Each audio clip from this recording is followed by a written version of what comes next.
नाज़रीन, नेतन्याहू के खिलाफ जो अंदरूनी बगावत है उसमें बहुत तेजी आ गई है और खासकर जो मिलिट्री है उसका अदमे एतमाद बढ़ता चला जा रहा है और अब कुछ नई डेवलपमेंट्स वहां पर हुई हैं। एक एक दिन नेतन्याहू के लिए मुश्किल होता चला जा रहा है।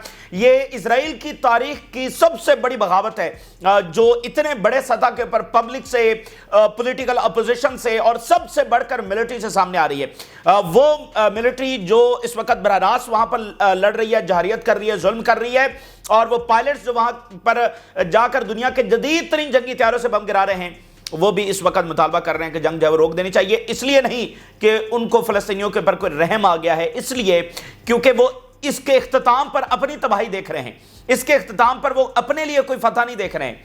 आप देखिए, तारीख भरी पड़ी है, जब जालिम जुल्म कर रहा होता है तो वो ये समझ रहा होता है कि जब वो वही गालिब आएगा, लेकिन हमने देखा है कि जब जालिम का जुल्म हद से बढ़ जाता है तो वो उसको ले डूबता है। ठीक है ना। तो इजराइलियों को अपनी कोई विक्ट्री एट द एंड नजर नहीं आ रही और उसका सिंपली ये कुलिया है।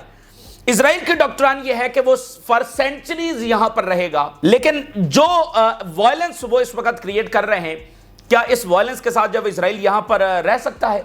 ठीक है, वो 2 साल 4 साल तो निकाल सकता है, लेकिन जो उसकी डॉक्ट्रिन है, जो वो यहां अपने आप को प्रिजर्व करने की बात करता है, वो पॉसिबल ही नहीं है। वो हमास नहीं होगी तो कोई और होगा, हुतीज नहीं होंगे तो कोई और होंगे। ये हुतीज जब इजराइल कायम हुआ था तब तो नहीं थे, ना तब हमास थी, ना तब हिजबुल्लाह थी। तो ये मैटर नहीं करता है कि इस वक्त कौन लड़ रहा है, मैटर ये करता है कि ये लड़ाई जारी रहेगी। और जिस नहज के ऊपर इजराइल पहुंच चुका है, जितना कमजोर हो चुका है, जितने ग्लोबल डायनामिक्स बदल चुके हैं, जितना यूरोप को अब अपने सर्वाइवल को देखना है, अपने इकोनॉमिक चैलेंजेस को देखना है, नए मिलिट्री अलायंसेस बनाने हैं, जो अमेरिका की बतौर यूनिपोलर वर्ल्ड जो है वो खत्म हो रही है। आप देखिए, सबसे जो बड़ा सबूत है कि यूनिपोलर वर्ल्ड ऑर्डर जो है वो खत्म हो चुका है ऑलमोस्ट, कि ट्रंप ने टैरिफ लगाए, टैरिफ वापस लेने पड़े। ये आज की दुनिया का सबसे बड़ा जो लिटमस टेस्ट है कि यूनिपोलर वर्ल्ड ऑर्डर जो है वो खत्म हो चुका है और मजीद खात्मे की तरफ जा रहा है। वगरना उस सुपर पावर अमेरिका को वो टैरिफ कभी वापस ना लेना पड़ते, क्योंकि उसका फैसला था वो इंपोज हो गया दुनिया के ऊपर, लेकिन वापस लेना पड़े। इसका मतलब यह है कि अमेरिका अपनी विल दुनिया के ऊपर नहीं इंपोज कर सकता है। अभी जो आखिरी दोनों वोटिंग हुई है यूनाइटेड नेशन के अंदर, दुनिया किसी और साइड के ऊपर खड़ी थी, अमेरिका किसी और साइड के ऊपर खड़ा था। यूक्रेन के अंदर जो अमेरिका की पोजीशन थी, दुनिया ने उसको सपोर्ट नहीं किया है। गजा के अंदर जो अमेरिका की पोजीशन है, दुनिया ने उसको सपोर्ट नहीं किया है। तो ये वो लिटमस टेस्ट हैं कि इजराइल खड़ा है अमेरिका के ऊपर और अमेरिका की उस सुपर पावर के ऊपर, ठीक है, उस हेजेमोनिक पावर के ऊपर। तो वो ग्लोबल डायनामिक्स भी आ रहे हैं और रीजनल डायनामिक्स इस तरह से बदल रहे हैं कि मिस्र के जो सदर हैं वो कतर पहुंचे हैं, बड़ा अहम तरीन दौरा हुआ है और वहां से अभी एक अनाउंसमेंट सामने आ रही है। एक यूनिफाइड अरब पोजीशन जो है वो ले ली गई है, जिसके अंदर ईरान भी ऑन बोर्ड है, टर्की भी, बाकी सारे मालिक भी हैं, यूरोप भी है। और उसमें क्या मुतालबा किया गया है, ये कतर से अनाउंसमेंट सामने आ रही है। मिस्र के सदर वहां पर पहुंचे हैं और उन्होंने मुतालबा यह किया है कि there is no other option except Palestinian state. फलस्तीनी रियासत के अलावा दूसरा कोई ऑप्शन यहां पर मौजूद नहीं है। तो इससे इजराइल के लिए कोई राह फरार नहीं है। ठीक है, ये एक यूनिफाइड पोजीशन उन ममालिक से सामने आ रही है जो अब्राहम अकॉर्ड कर चुके हैं और उस अब्राहम अकॉर्ड के अंदर एक लफ्ज भी फलस्तीन का शामिल नहीं है। अब वो इस पोजीशन के अंदर हैं कि वो कह रहे हैं कि फलस्तीनी रियासत के बगैर हमारा भी कोई चारा नहीं है, कोई ऑप्शन नहीं है इसके अलावा। तो ये रीजनल डायनामिक्स है। ठीक है, ग्लोबली बांग्लादेश से कुछ खबरें सामने आ रही हैं, ऑस्ट्रेलिया से सामने आ रही हैं, वो भी आपके सामने रखेंगे। जो सीज फायर प्रपोजल डिस्कस हो रहा है वो भी आपके सामने रखेंगे। और चाइना का आज का दिन बड़ा इंपॉर्टेंट है। चाइना के सदर का हिस्टोरिक जो विजिट है वो शुरू हो चुका है। सबसे पहले वो वियतनाम पहुंचे हैं और ये जो दौरा हो रहा है, वियतनाम, कंबोडिया, उसके बाद मलेशिया और शायद वो इंडोनेशिया भी जा सकते हैं। तो इंडोनेशिया के साथ बात उन्होंने की है। तो ये बड़ा हिस्टोरिक है और वो हिस्टोरिक इसलिए है कि देखें, इन ममालिक में वो पहले भी गए हैं, लेकिन अब वो किस अंदाज के अंदर जा रहे हैं, किस माहौल के अंदर जा रहे हैं। अब वो इस अंदाज के अंदर जा रहे हैं कि जंग लॉन्च कर हो चुकी है, अमेरिका से जंग चाइना के ऊपर लॉन्च हो चुकी है। तो अब ये जो दौरा किया जा रहा है, ये अहदे वफा लिया जा रहा है। ये चाइना की जानिब से जो दौरा है, ये अहदे वफा लिया जा रहा है, उनसे लॉयल्टी डिमांड की जा रही है, उनसे अब ये जो कहते हैं ना कि भाई हमारे कैंप में, तो वो उनसे जो है वो बातचीत की जा रही है। देखिए, चाइना की वैसे कोई पॉलिसी नहीं रही है कि वो ममालिक को अपने कैंप के अंदर करे अमेरिका के खिलाफ, ठीक है ना, इस तरह की कोई उसकी पॉलिसी नहीं रही है। लेकिन अब मजबूरी है भाई, जंग जब लॉन्च हो जाती है तो फिर उसी यही चाइना है इसका पहले कैसे रवैया था, बचते बचाते जरा लो प्रोफाइल रहते हुए। अब क्या हुआ है, ट्रंप ने टैरिफ हटा दिए हैं। कुछ देर पहले चाइना की जानिब से कुछ और क्रिटिकल मिनरल जो है वो अमेरिका के लिए रोक लिए गए, और क्रिटिकल मैग्नेट्स ये दुनिया में 90% जो है वो चाइना प्रोड्यूस करता है। इसके बगैर ना ही ड्रोन्स, ना ही एयरक्राफ्ट, ना ही electric vehicles, you name it, और उसमें ये इस्तेमाल होता है। 90% जो दुनिया में प्रोड्यूस करता है वो चाइना है। चाइना ने वो भी रोक लिया है, हालांकि टैरिफ तो ट्रंप ने वापस ले लिया। तो यही वो चाइना है, अब आपको बिल्कुल अलग रूप के अंदर नजर आ रहा है, क्योंकि जंग लॉन्च हो चुकी है, ठीक है ना। फायर कर दिया है ट्रंप ने, अमेरिका ने फायर कर दिया है, और अब वो वापस ले, क्योंकि वो दोबारा से भी तैयारी कर रहा है, और साउथ चाइना सी के अंदर एस्केलेशन कर रहा है, फिलिपाइन के अंदर मिसाइल डिप्लॉय कर रहा है, मजीद असलहा दे रहा है, एक एस्केलेशन वहां पर भी हो रही है। तो ये जो अब चाइना का इकदाम है ये इस तरह से है, और ये रीजनल अपना इन्फ्लुएंस बढ़ाने के हवाले से और भी मुल्कों के साथ अब राब्ते होंगे, और इस अंदाज के अंदर होंगे कि अमेरिका को जो है वो सामना करना है। तो ये दुनिया अब बड़ी तेजी के साथ बदलेगी। अब चाइना, यानी ये जो सेंचुरी है ये डिफाइन होगी कि अब चाइना अमेरिका के खिलाफ उतर चुका है। The only power in the world जो इस वक्त अमेरिका को कन्फ्रंट कर सकती है इकोनॉमिकली और मिलिटरीली। देखें, अगर ईरान ने कन्फ्रंट करना है तो वो किसी और अंदाज में करना है।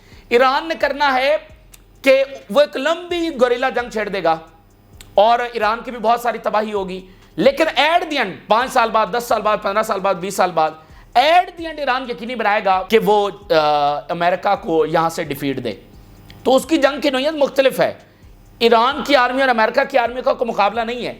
अगर उनके कोई मद्दे मुकाबल है तो वो चाइना है। उनकी मिलिट्री, उनकी टेक्नोलॉजी, उनका एयर डिफेंस, उनके जंगी त्यारे, उनके हाइपरसोनिक मिसाइल, उनके एयरक्राफ्ट करियर और उनकी इकॉनमी, ये हैं जो अमेरिका का सामना कर सकते हैं। और चीन के जो सदर हैं बड़े तहम्मुल के साथ जो चलते हैं।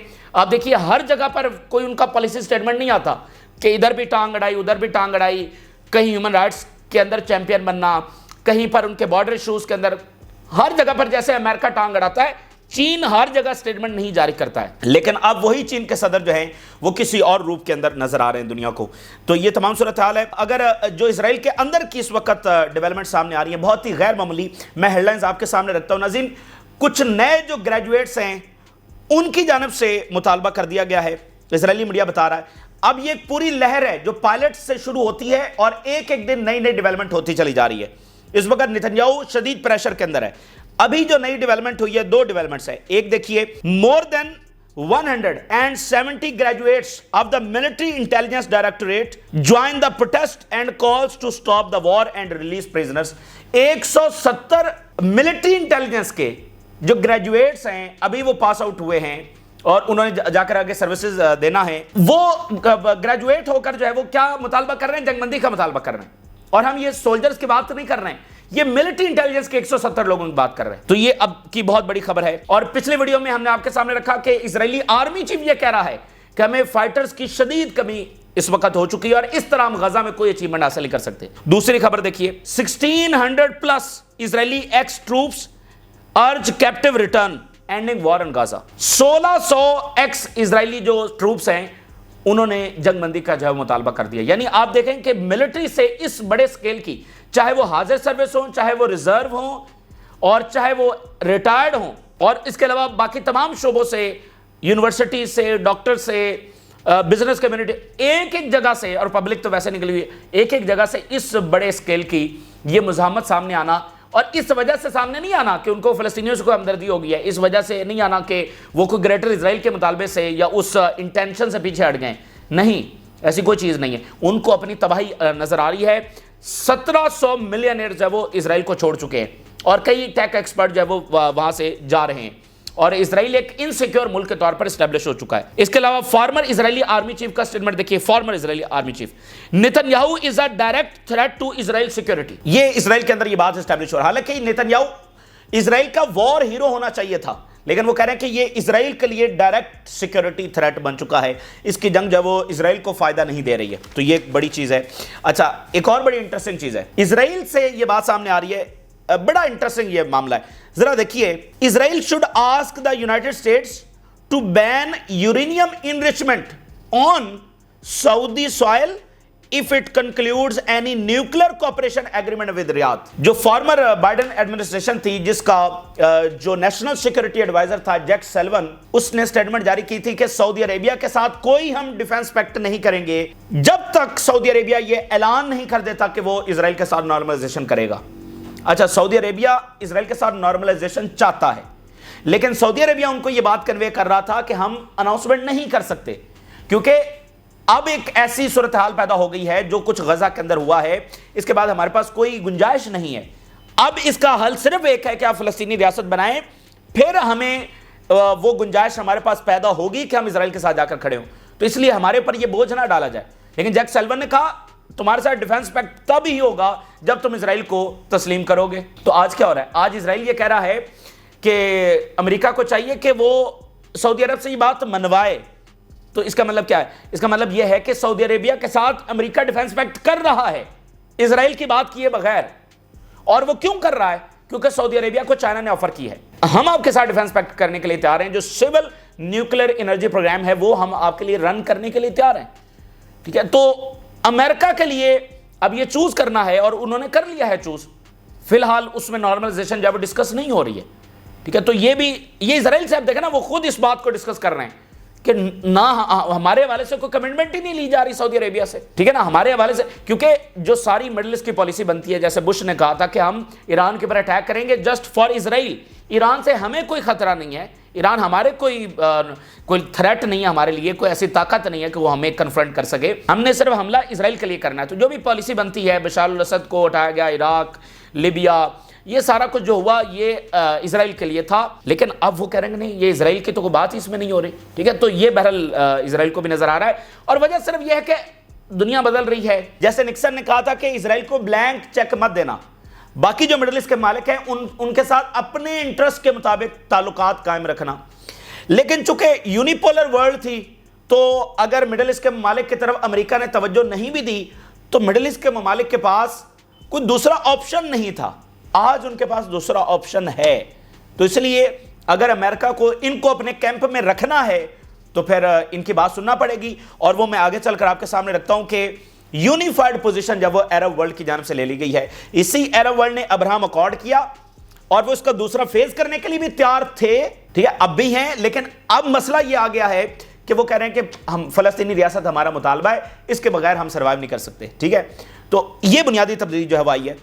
अच्छा, इसके साथ आप देखिए बांग्लादेश से क्या खबर है। बांग्लादेश ने अपने पासपोर्ट को इनवैलिड करार दे दिया है इजराइल के लिए। टर्किश मीडिया जरा देखिए किस तरह से लिख रहा है। Under public pressure Bangladesh restores passport clause bearing travel to Israel. Times of Israel, Bangladesh renews except for Israel inscription on passports. How Bangladesh bear travel to Israel with a passport clause. तो ये पब्लिक प्रेशर आप देखिए कि दुनिया की मुफ्त, अब बांग्लादेश की गवर्नमेंट जो है वो फलस्तीन की हिमायती है, लेकिन अब पिछले 2-3 दिनों से बहुत बड़े मुजाहरे जो बांग्लादेश के अंदर हो रहे हैं।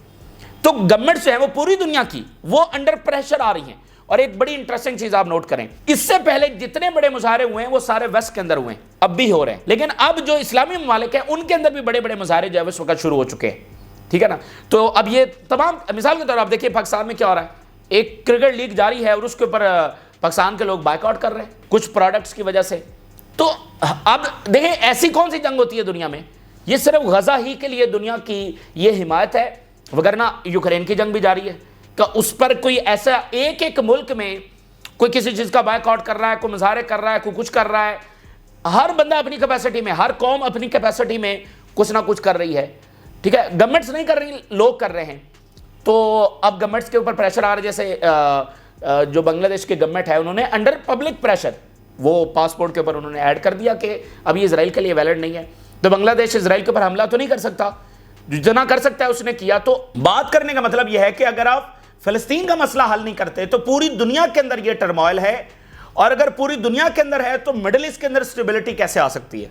और मिडिल ईस्ट के अंदर स्टेबिलिटी इस वक्त यूरोप की जरूरत है, इस वक्त अमेरिका की जरूरत है। इसके साथ देखिए, activist to protest Australian arms company supplying Israel. Australia के अंदर प्रोटेस्ट हो रहे हैं कि जो आर्म्स कंपनीज सप्लाई कर रही हैं उनको बैन किया जाए।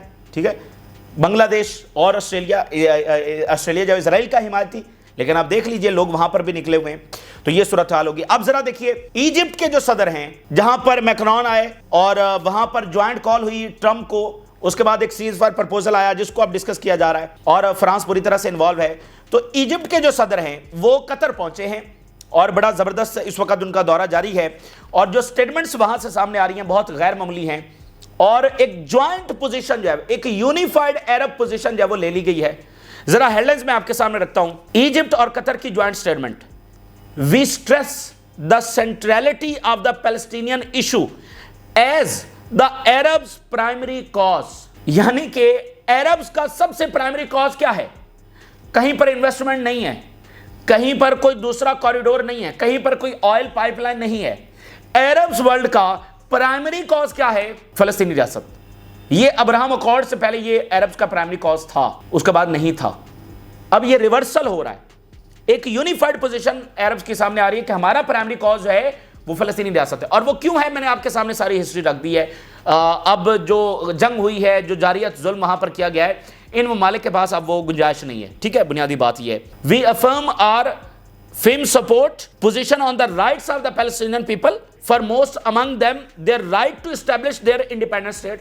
हम फलस्तीनियों के राइट्स के लिए बिल्कुल स्टैंड ले रहे हैं मजबूत, और सबसे बड़ा उनका राइट क्या है कि उनको एक इंडिपेंडेंट रियासत मिले। We affirm our support for the Gaza Strip reconstruction plan and look forward to holding international conference on this matter hosted by Egypt। एक इंटरनेशनल कॉन्फ्रेंस होने जा रही है जिसमें यूरोप ने कहा कि हम भी पैसे देंगे। Sisi and Emir Qatar agree to work toward a package of Qatari direct investment totalling $7.5 billion. 7 billion euros की फ्रांस ने इन्वेस्टमेंट्स की हैं, $35 बिलियन की यूएई पहले इन्वेस्टमेंट जब वो इजिप्ट में कर चुका है, और अब कतर जो है वो $7.5 बिलियन की इन्वेस्टमेंट जब वो इजिप्ट के अंदर कर रहा है। तो देखिए ये जो अरब्स की जानिब से ये बात सामने आ रही है कि फलस्तीनी रियासत हमारा प्राइमरी कॉज है, उसकी इसको आप कैसे देख सकते हैं? इसको आप यूं देख सकते हैं कि अरब वर्ल्ड अमेरिका को यह पैगाम दे रही है कि एक रास्ता नेतन्याहू का है, वो जंग का है, उसके अल्टरनेटिव हम ये वाला रास्ता दे रहे हैं कि हम जंग से बच सकते हैं। अगर नेतन्याहू ही के रास्ते को अमेरिका ने चुनना है, जिस अभी तक उसने चुन रखा है नेतन्याहू का रास्ता, तो उसमें क्या होगा? उसके आगे क्या है? उसके आगे यह है कि जॉर्डन भी जंग में शामिल होगा, उसके आगे यह है कि इजिप्ट भी जंग के अंदर शामिल होगा, उसके आगे यह है कि पूरा मिडिल ईस्ट डिस्टेबलाइजेशन की तरफ चला जाएगा। तो ये अरब वर्ल्ड ने ये प्लान तैयार करके और आज एक यूनिफाइड पोजीशन देकर ये बताया है कि हम एक अल्टरनेटिव प्लान दे रहे हैं जो पीस का है, जो स्टेबिलिटी का है, इसको चूज कर लें। अगर आप नहीं करेंगे तो फिर दूसरे रास्ते के ऊपर जंग है, और वो जंग जिसमें हम भी ड्रैग हो जाएंगे। इस प्लान को आप यूं देख सकते हैं। ठीक है, ये कह रहे हैं कि हम इजराइल को तस्लीम करने के लिए तैयार हैं, नॉर्मलाइज करने के लिए तैयार हैं, लेकिन on the condition of Palestinian state. अब वो अमेरिका मनवाता है नहीं मनवाता वो एक अलग चीज है, लेकिन ये इनका पॉइंट ऑफ व्यू जो है मैं आपके सामने रख रहा हूं। तो दो ही रास्ते हैं, या ये वाला रास्ता है या फिर वो नेतन्याहू वाला रास्ता है, जिसके आगे एक बड़ी जंग है, जिसमें फिर ये अरब रियासतें भी डिस्टेबलाइज हो जाएंगी। इसके साथ आप देखिए यमन ने 19 ड्रोन जो है वो अमेरिका के गिरा दिए। Yemeni armed forces down 19th US drone. $30 million का एक ड्रोन है, 19 गिरा दिए हैं। ठीक, आप जरा अंदाजा कर लें कितना पैसा जो है वो अमेरिका ने यहां पर झोंक दिया और हासिल कुछ भी नहीं हुआ। आखिर में अगर हम बात करें तो हिस्टोरिक दिन है आज, बहुत ही हिस्टोरिक दौरा जो है, यानी ये बहुत दौरा हो रहा है जो इस रीजन के अब डायनामिक्स बदल के रख देगा। जैसे देखें अमेरिका कहीं पर इंटरवेंशन करता है तो उस रीजन की, उस मुल्क की डायनामिक्स बदल जाती हैं। अगर वो रिजीम गिराता है तो डायनामिक्स मतलब कितना कुछ उस मुल्क के अंदर बदल जाता है। अगर वो जंग छेड़ता है या सिविल वॉर करवाता है तो कितना कुछ बदल जाता है। सीरिया को देख लीजिए। तो अब आ रहा है चाइना, और वो रीजन के अंदर अपने जो इन्फ्लुएंस है उसको बढ़ा रहा है। पहले इस अंदाज के अंदर नहीं था, लेकिन अब है। तो ये मतलब पूरे रीजन को बदलने जा रहा है। ये साउथ ईस्ट एशिया का दौरा शुरू हुआ है, साउथ एशिया का भी होगा। साउथ एशिया से भी आप देखिए मालदीव के जो हेड ऑफ द गवर्नमेंट है वो विजिट करके आए हैं। इस तरह अभी बांग्लादेश का दौरा हुआ है, नेपाल, ये वो सारे, और पाकिस्तान का तो फिर एक है ही है, और अफगानिस्तान के साथ भी उनके मामलात। तो ये पूरा स्फेयर ऑफ इन्फ्लुएंस है चाइना का। इसमें अब आपको चाइना ज्यादा खुलकर नजर आएगा। सबसे पहले वो वियतनाम पहुंचे हैं, और वियतनाम एक हिस्ट्री है, एक तो वो कम्युनिस्ट मुल्क है, और दूसरा देखिए वियतनाम के अंदर सबसे ब्रूटल वॉर जो है वो अमेरिका ने वहां पर लड़ी, और जिस तरह से फिर जिस जिल्लत के साथ अमेरिका वहां से निकला। अच्छा, फिर बाद में अमेरिका ने उनके साथ कुछ ताल्लुकात बेहतर करने की भी कोशिश की, अमेरिकी सदर का दौरा भी हुआ, फिर जो वियतनाम की लीडरशिप है उनका व्हाइट हाउस का दौरा भी हुआ 2015 के अंदर, गालबन कोशिश की। लेकिन अब ट्रंप ने आकर उनके ऊपर 45% जो टैरिफ हैं वो लगाए, 45%। तो वो जो एक थोड़ा सा ट्रस्ट बिल्डअप हो रहा था वो खत्म हो गया। तो अब वियतनाम ने भी वहां पर बहुत बड़े आप कह लें कि इंडस्ट्री लगी हुई है, तो उन्होंने भी देखना है।